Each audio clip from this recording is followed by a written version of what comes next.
You being a part of negotiations with the #1 state sponsor of terror, that being Iran, and giving them $150 billion, the right to spin their centrifuges, the right to partner with Vladimir Putin and build missile defense, build up their conventional forces. Oh, and the brilliance of 25 days notice before inspections, not any place, any time. Pretty despicable. And then I could add to that Libya and the disaster there. Then we can add to that your support of a man that was a former head of the Muslim Brotherhood in Egypt who once referred to Jews as descendants of apes and pigs. And we might want to talk about some other places in the world like Syria when you draw a red line in the sand and you don't follow up about it. Anyway, here's what Trump said about his Democratic rival earlier today at a rally in Florida.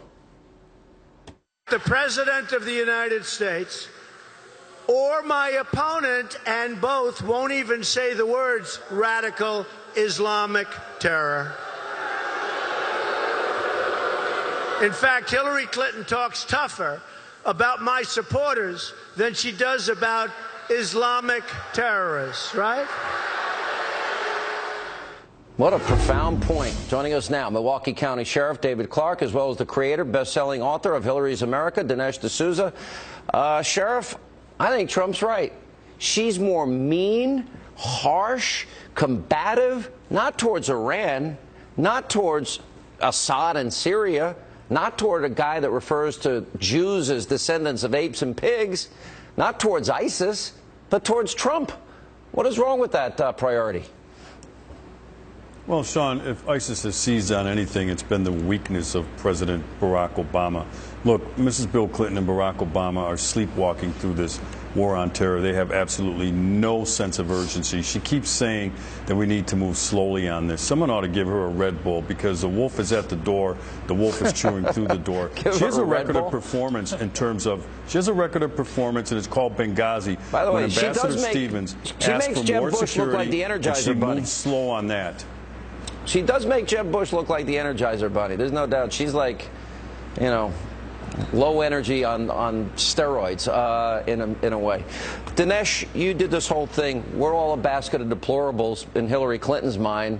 You know, Islamophobic, misogynist, sexist, homophobic, xenophobic. And, you know, she's so critical, but she's best friends with Iran and Mohammed Morsi and didn't do anything in Syria or Libya. It makes you think Donald Trump has a pretty good point here. Well, the bizarre thing about what Hillary is saying is essentially she's saying that to call out the radical Muslims and to fight them is to play into their hands. That basically if you attack them verbally and if you declare a plan to defeat them, this is going to help them with their recruitment videos. Essentially, Donald Trump has never said that most or all Muslims are terrorists, but what he is implying is a politically incorrect truth, which is that most terrorists are Muslims. This is true in America. It's true around the world. Well, you're raising a good point. Yeah, you know what? The 9/11 Commission report said after the Cobalt Towers, the embassy bombings in Kenya and Tanzania, after the first Trade Center bombing in the USS Cole, they concluded, Sheriff Clarke, they, radical Islamists, were at war with us. We weren't at war with them. Now, let's jump ahead. The next 9/11 happens because we now are at a pre-9/11 mentality because of Obama and Hillary. Are we going to refer to New York and New Jersey? Are we going to refer to San Bernardino and Chattanooga and Fort Hood and Orlando? And are we going to say, oh, they were at war with us and Hillary Clinton was worried about offending them? Well, Clinton and Obama plainly do not get it when it comes to the threat that we face here with radical Islamic terrorism.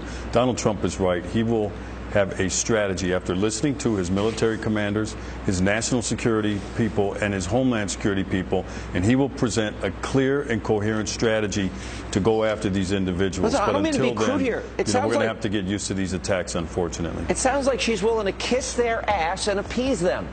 Doesn't that what it sounds like? Oh, please, I don't want to offend the terrorists. That's what it sounds like to me. Well, Sean, Clinton's strategy is to call the American people Islamophobes. That's her terror strategy, and to lecture us on how we need to be nicer to terrorists in order to appease them. So if we kiss their ass and suck up, they'll be nicer to us? If we give them $150 billion, the Iranians will like us? Dinesh? It's been a disastrous strategy. Sean, just listen to the absurdity of what Obama and Hillary are saying. Take this fellow Rahami in New York. He's pretty typical of Islamic terrorists in the sense that he's been a Muslim all his life. He sees what he is doing as an expression of his own piety. Obama and Hillary, who are not Muslims, are presuming to tell Muslims, pious Muslims, who are acting in the name of Islam, that they are not truly Muslims. And they're expecting anyone with a straight face to believe this absurdity. All right, let's kiss the ass of every radical Islamist, and let's not say a thing. Let's not offend them. And maybe if we give them $150 billion or give Mohammed Morsi F-16s and tanks and $1.5 billion in cash, maybe they'll be, if we're nicer to the Islamists, they'll be nicer to us. That is beyond naive. Guys, thank you. Coming up, Donald Trump, Hillary Clinton clash on the campaign trail. Taking in, so they're talking about refugees. Sarah Carter and Doug Schoen, they'll join us next as we continue straight ahead.